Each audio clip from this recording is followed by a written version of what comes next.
Özellikle bugün Türkiye'de mahalleler birbirinden uzaklaştırılmış. O çocuğu bağrıma bastığım anda en doğal, en fıtri haliyle yazdığım sözler bunlar. Binlerce bıçak darbesi acısına denk bir zulüm, saray sofralarına meze olmamak bile yeterince muhalif bir duruştur. Hapishanelerde anneleriyle beraber büyüyen, 1000'e yakın bebek de var o şarkının içinde. Geceleri boğulur gibi uyandığımı hatırlıyorum. Halka kurşun sıkan insanların bugün ömürleri çürütülen insanlar olduğuna inanmıyorum.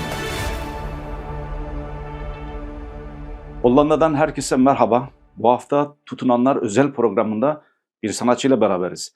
Ama o sadece bir sanatçı değil, sesiyle, sözüyle ve duruşuyla bir sürece, bir devre tanıklık yapan bir isim. Müziği sadece kulaklarımıza değil, vicdanımıza ve kalbimize dokunan, şarkılarını da böyle hayatın içerisinden hikayeleri süzerek yazan Suvari Öztürk'le beraberiz. Hoş geldiniz. Suvari Bey merhaba. Merhaba.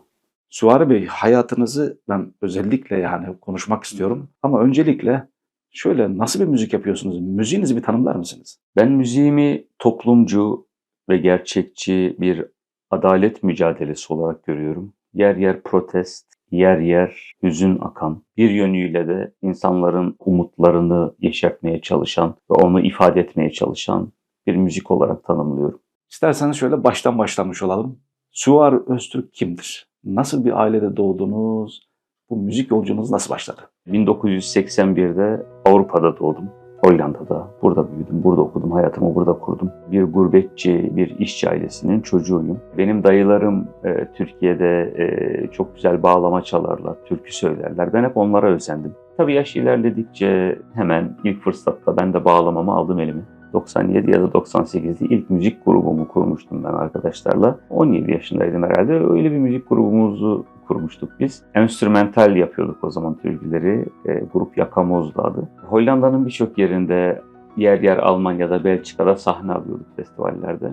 Penceresiz kaldım anne, penceresiz kaldım anne, uçurtma tellere takılı, hani benim gençliğim nerede, penceresiz.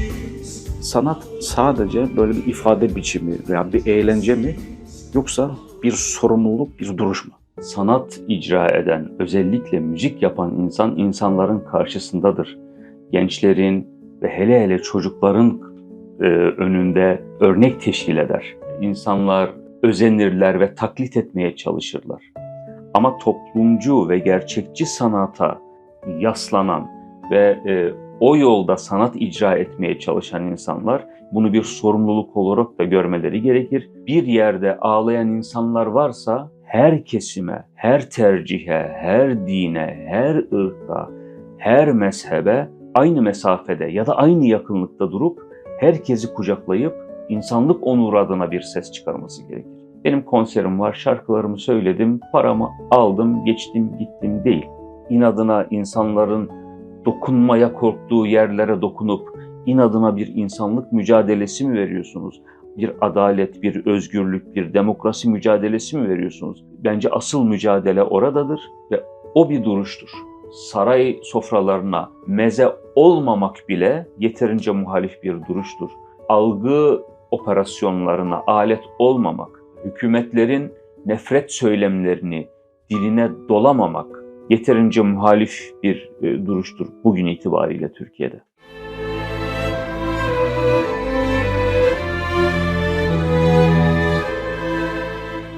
Bu bir direniştir, bu bir mücadeledir. Özellikle bugün Türkiye'de mahalleler birbirinden uzaklaştırılmış, mesafeler uzamış, gerçek insani duruş, insan onuru, insanlık onuru özellikle sanatçılarda mahalleler üstü bir perspektifi, bakış açısını gerektirir. Ancak o şekilde biz yarınlara daha temiz, daha güzel bir dünya bırakabiliriz. Benim Enkaz albümümün 2. şarkısıdır. Derdim insandır benim.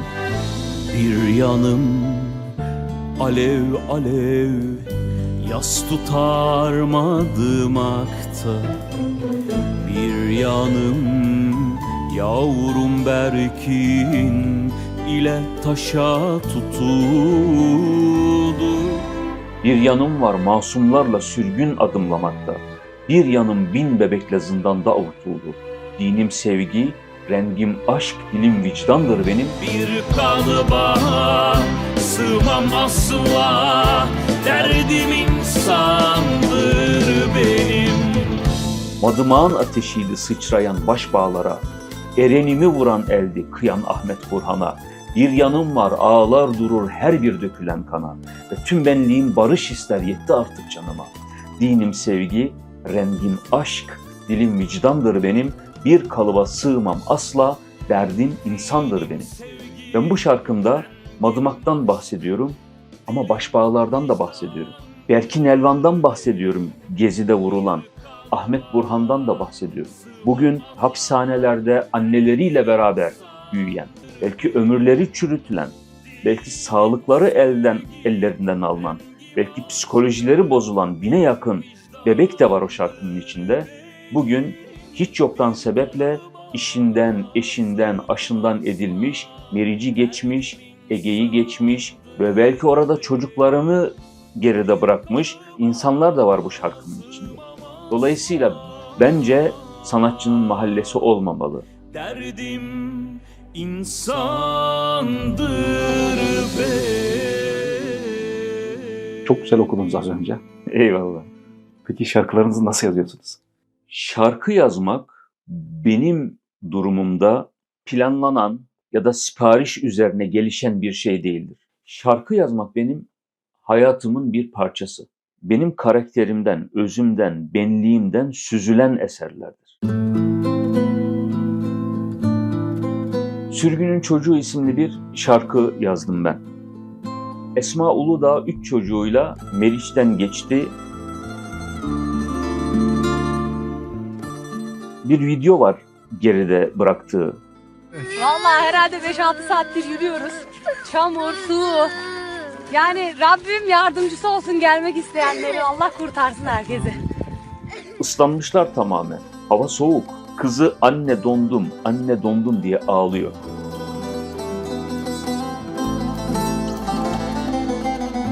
Ben sürgünün çocuğuyum. Ve sonra Atina'ya ulaşıyorlar. Atina'da Esma Uludağ bir kalp krizi geçirip vefat ediyor. Çocuklar orada kalıyorlar, sonra babalarına ulaşıyorlar. Almanya'da ben o anne dondum diyerek ağlayan çocuğu buldum. O çocukla bir gün geçirdim. Onunla buluştum, Luna Park'a gittik, eğlendik, güldük, yer yer ağladık, muhabbet ettik, dertleştik. Orada benim hayatıma dokundu o çocuk. İşte ben o günün akşamında Sürgünün Çocuğunu yazdım. O çocuğu bağrıma bastığım anda en doğal, en fıtri haliyle yazdığım sözler bunlar. Sen ki yorgun genç çağında, belin bükük yük omzunda, çöktün özgürlük yolunda, anne dondu, anne dondu, anne dondu, anne dondu. Mesela 13 Gece'yi yazdım. 13 Gece Gökhan öğretmenin, Gökhan Açıkkolu'nun şarkısıdır. Masum bir öğretmen gözaltına alınıyor 15 Temmuz'dan sonra. 13 gün işkence ediyorlar daha ifadesi bile alınmadan. 13 gün işkence sonucu can veriyor nezarethanede. Sonra 1,5 yıl sonra Gökhan öğretmenin evine bir karar geliyor. Göreve iade, beraat kararı. Bu ayrılık pek zamansız, yalansız ve hiç yoktan. Gökhan öğretmenin 7-8 yaşındaydı o dönem. Kızı Zeynep Açıkkollu. Ben onunla yolum kesiştiğinde onu bağrıma bastım. Bu yetim benim dedim. Ardında yıldızlarımı karartan 13 gece. O dönemde Gökhan öğretmenin kızı Zeynep bu oyuncağı kendi eliyle yapmıştı.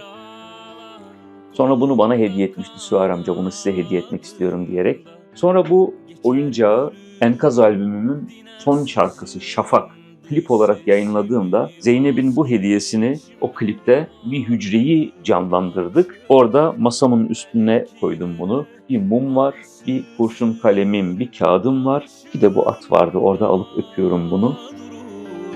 Gel derim yanıma, ben açık kol. Çalışmalarım karanlık bir çağın yarınlara bir şahitliğidir. Ateşin en harlı olduğu zamanlarında insanlara bir yudum suyu, bir ferahlığı, bir ümidi, bir heyecanı, yaşam adına bir tutunma sevincini, yayınınızın, programınızın adı da Tutunanlar. İşte o insanların tutunacakları, tutunabilecekleri bir dal olabilmek yani. Mücadelem biraz budur benim. Şarkılarımı da bu bilinçle yapıyorum.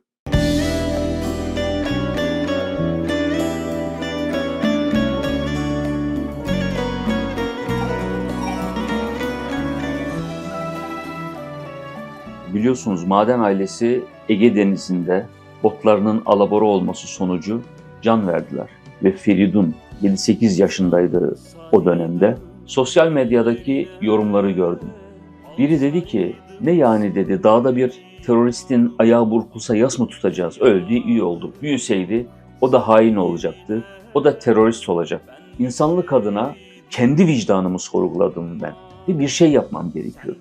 Kötüler nasıl ki bir özgürlükle, bir özgüvenle küfürlerini, nefretlerini ifade ediyorlarsa bana da aynı özgürlükte, aynı özgüvende sevgiyi, hakkı ve hakikati ifade etmek, haykırmak düşer. O bilinçle yaptım ben şarkımı, Feridun'u. Ah Feridun, ah Feridun, sustu kaldı dillerimiz. Ah Feridun. Kolay bir süreç değildi benim için. Feridun'u kendi oğluma çok benzettim. Hatta o klipte Feridun'u benim kendi oğlum canlandırmıştı. Kaç gün oldu sen gideli uçalı gökyüzüne sen, kaç gün oldu titreyeli o soğuk dalgalarda. Binlerce bıçak darbesi acısına denk bir zulüm, sardı körpe bedenini, reva mıydı sana ölüm? Ah Feridun, can Feridun, sustu kaldı dillerimiz. Ah Feridun, sen gideli üşür hala ellerimiz.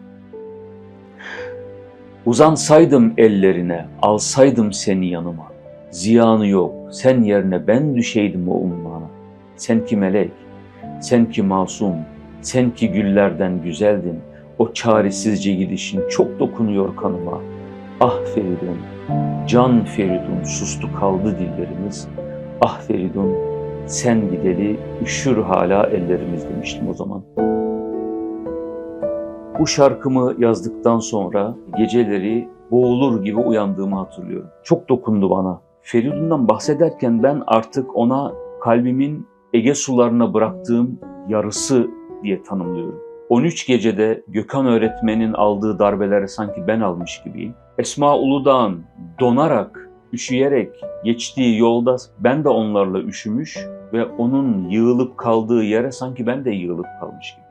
İcra etmek kolay ama yazmak, içselleştirmek bu işte insanın hayatından bir şeyleri illaki alıp götürüyor. Çok onurlu bir mücadele olduğuna inandığım için her defasında motivasyonumu, enerjimi ve hayata sarılma azmimi yeniden güçlendirebiliyorum. O insanlara çok saygım var. Unutulmasın istiyorum. Tarihin en güzel sayfalarında bu isimler altın harflerle kazınsın istiyorum.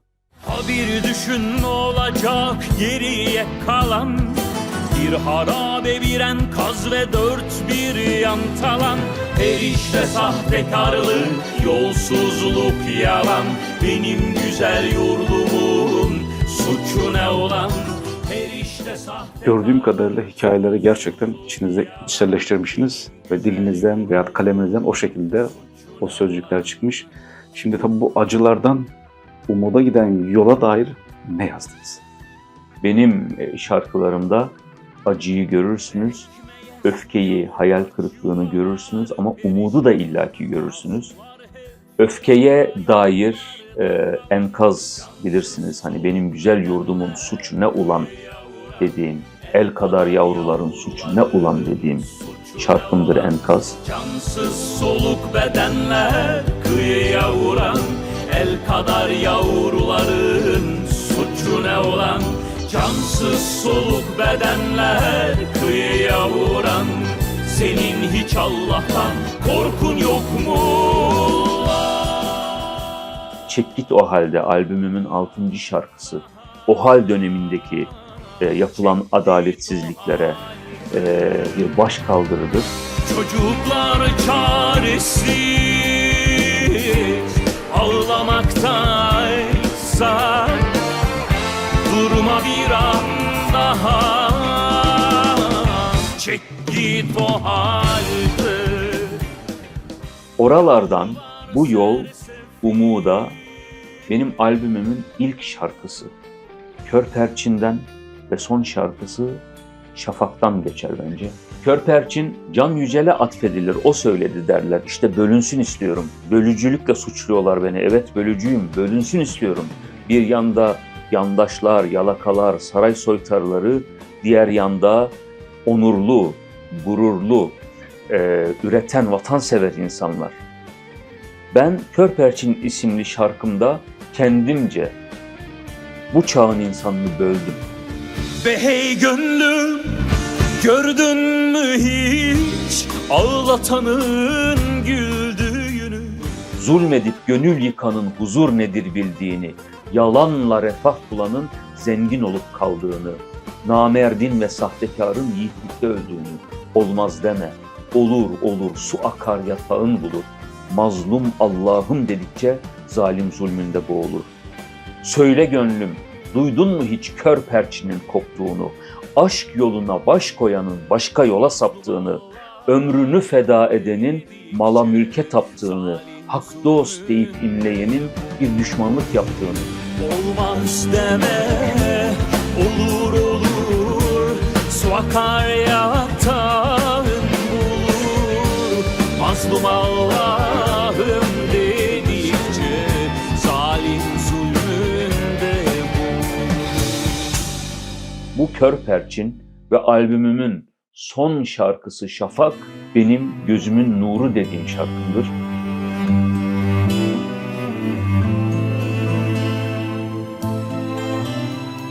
Onu 2017'de yazmıştım ben. Türkiye'de 2016'da darbe senaryosuyla insanların hayatı çürütüldü. Masum insanlar öldürüldü. Halka kurşun sıkan insanların bugün suçlanan, bugün ömürleri çürütülen insanlar olduğuna inanmıyorum ben.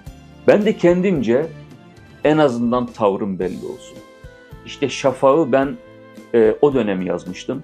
15 Temmuz'un yıl dönümünde insanlara ulaştırabilmek için. Ama o dönem tabii stüdyolar kapı aralamadı bu tarz çalışmalara. Sonraki yıla yetiştirebildim. Bu karanlık gecelerin bir şafağın öncüsüdür. Aman vermez acıların bir doğumun sancısıdır. Bugün garip, bugün dertli, bugün hakir görülensin. Gözlerinden dökülen yaş cennetlerin incisidir. Sen ağlama, gül sen dostum. Hiç yanlış adım atmadın. Sen ağlama, gül sen dostum. Hiç kimseyi ağlatmadın. Sen ağlama, gül sen dostum. Hakkı bir kula satmadın. Sen ağlama, gülsün yüzün. Güzel günlerin yakın. Bugünleri yazar tarih, doğruluğun destan olur. Unutulmaz bu mezalim, eden Allah'ından bulur. Bugün çığlıkların sessiz, bugün belki ezilensin. Mazlum yere düşse bile gün gelir elbet doğrulur. Canın yandı, yalnız kaldım. Hakkı bir kula satmadın. Sen ağlama, gülsün yüzün. güzel günlerin yakın. Sen ağlama, ümit var ol, güzel günlerin yakın. Ben bu süreçte 50 tane şarkı yapmışımdır. Bunların 10'unu profesyonel bir albümde toplamışımdır. 10 şarkıdan 2 tanesi bunlar. Umarım durum olumluya doğru evrilir ve şarkılarımızdaki ümit oranı artar. Benim için de istifade ettiğim değişik bir sohbet oldu. Yani sohbetin içerisinde acı da, öfke de, umut da hepsi de var. Bir anlamda sanatınızı sohbeti de yansıttınız. Eyvallah. Ama vaktimizin de sonuna geldik. Tutunanlar ailesine, ki bizim için tutunanlar süreçte olan herkes, yani illa bir yere gidip bir işe başlayan insan değil. Yani Meriç'ten 3 çocuğuyla beraber geçip evinde oturup oraya adapte olabilmek için hedef ülkesinin dilini öğrenen insan da tutunan bir insan. Dolayısıyla bu çerçevede bu tutunma sürecinde olan insanlara en son olarak ne demek istersiniz? Ben Abi sürpriz hazırladınız herhalde bize. evet, sizin şahsınızda Tutunanlar ailesine Enkaz albümümü hediye etmek istiyorum. Tutunanların kolu kanadı Ahmet Bey'e, size yani, en karanlık gecenin dahi şafağa ermesi ve enkaza dönüşen umutların inadına yeşermesi temennimiyle dedim. Bunda buraya kadar geldiniz. Kabul buyurun. Ben de bunu tutunanlar ve tutunma sürecinde olan bütün o geniş aile adına almış oluyorum. Çünkü bizim programımızda kıymetli olan konuklarımızın hepsi en kıymetli. Eyvallah. Çok teşekkür ederim. Kaybetsem bile her şeyi, bu aşkı yırtar giderim. Sinsice olmaz gidişim, kapıyı çarpar giderim. Sana yazdığım şarkıyı sazından söker giderim. Ben ağlayamam bilirsin, yüzümü döker giderim. Köpeklerinden, kuşundan, yavrumdan cayar giderim. Senden aldığım ne varsa yerine koyar giderim. Ezdirmem sana kendimi, gövdemi yakar giderim. Beddua etmem, üzülme, kafana sıkar giderim. Ezdirmem sana kendimi, gövdemi yakar giderim. Beddua etmem, üzülme, kafama sıkar giderim. Ezdirmem sana kendimi,